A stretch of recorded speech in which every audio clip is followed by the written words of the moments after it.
അതെ, ഇന്ന് ഞാൻ വന്നിരിക്കുന്നത് ഒരു മീൻകറിയുടെ റെസിപ്പിയുമായിട്ടാണ്.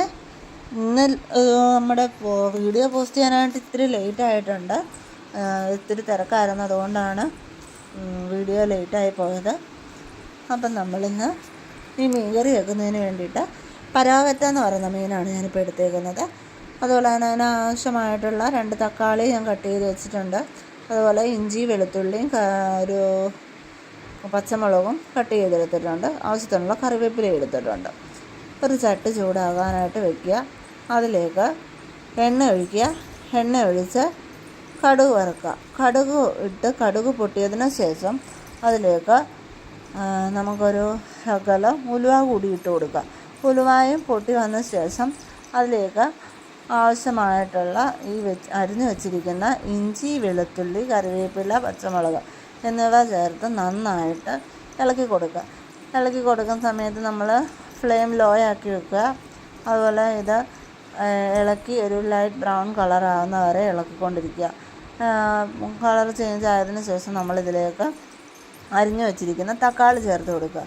തക്കാളി ചേർത്ത് കൊടുത്തതിന് ശേഷം തക്കാളി നമ്മൾ ഒരു പച്ചമണം മാറുന്ന വരെ ഒന്ന് നന്നായിട്ട് ഇളക്കി കൊടുക്കുക. ഒരു 2 മിനിറ്റ് കഴിയുമ്പോഴത്തേക്കിന് നമുക്ക് അത് വഴണ്ട് കിട്ടും. പെട്ടെന്ന് വഴണ്ട് കിട്ടാൻ വേണ്ടിയിട്ട് നമ്മളതിലേക്ക് ശകലം ഉപ്പും കൂടി ചേർത്ത് കൊടുക്കുക.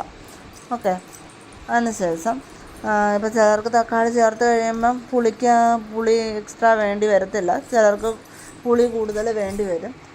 അപ്പം ഞാൻ ഇതിലേക്ക് ഒരു ശകലം കുടംപുളിയും കൂടെ ചേർത്ത് കൊടുക്കുന്നുണ്ട്. ഓക്കെ, അപ്പോൾ തക്കാളി വഴറ്റി വരുന്നതിൻ്റെ കൂട്ടത്തിൽ തന്നെ ഞാൻ ഇച്ചിരി കുടംപുളിയും കൂടെ ചേർത്ത് കൊടുക്കുന്നുണ്ട്. ഇതെല്ലാം കൂട്ട് വഴറ്റിയതിന് ശേഷം നമ്മളിതിലേക്ക് പൊടികൾ ചേർത്ത് കൊടുക്കുന്നത് ഒരു 1/4 ടീസ്പൂൺ മഞ്ഞൾപ്പൊടിയും അതുപോലെ തന്നെ 1/2 ടീസ്പൂൺ മല്ലിപ്പൊടിയാണ് ചേർത്ത് കൊടുക്കുന്നത്. ഇത് നന്നായിട്ട് വഴറ്റിയെടുത്തതിന് ശേഷം ഞാനാണെങ്കിൽ ഒരു അരമുറി തേങ്ങ ചിരകി എടുത്തിട്ടുണ്ട്. അതിലേക്ക് ഒരു 4-5 കൊച്ചുള്ളിയും എടുത്തിട്ടുണ്ട്. ഇവ നന്നായിട്ടൊന്ന് അരച്ചെടുക്കുക.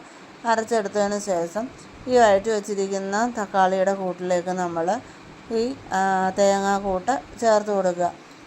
അതിന് ശേഷം അതൊന്ന് ചെറിയ തിള വരുമ്പോഴത്തേക്കിന് നമ്മൾ മീഡിയം ഫ്ലെയിമിൽ വെച്ച് നമ്മളതൊരു ചെറിയ തിള വരുമ്പോഴത്തേക്കിന് അതിലേക്ക് കഴുകി വാരി വെച്ചിരിക്കുന്ന മീനിട്ട് കൊടുക്കുക.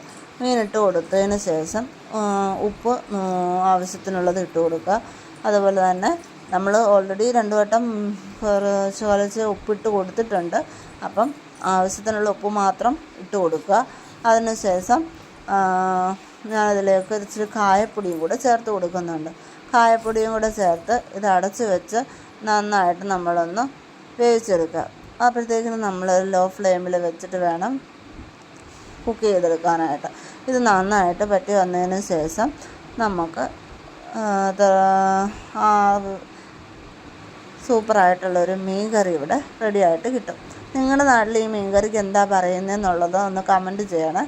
ഞങ്ങളുടെ ഇവിടെ തേങ്ങ അരച്ച മീൻ കറി എന്ന് പറയും, ചിലർ മീൻ പച്ചക്കറി വെക്കുകയാണെന്ന് പറയും, അങ്ങനെയൊക്കെയാണ് പറയുന്നത്. അപ്പോൾ നിങ്ങളെന്താ പറയുന്നതെന്നുള്ളത് ഒന്ന് കമൻറ്റ് ചെയ്യണം. അതുപോലെ തന്നെ ഞാനിടുന്ന വീഡിയോ ഒക്കെ നിങ്ങൾക്ക് ഇഷ്ടമായിട്ടുണ്ടെന്നുണ്ടെങ്കിൽ എൻ്റെ വീഡിയോസൊക്കെ ലൈക്ക് ചെയ്യണം, കമൻറ്റ് ചെയ്യണം, സബ്സ്ക്രൈബ് ചെയ്യണം. ഓക്കെ, എങ്കിൽ മാത്രമേ നിങ്ങൾക്ക് ഞാൻ ഇടുന്ന വീഡിയോസൊക്കെ കാണാനായിട്ട് പറ്റത്തുള്ളൂ. Okay, thank you guys.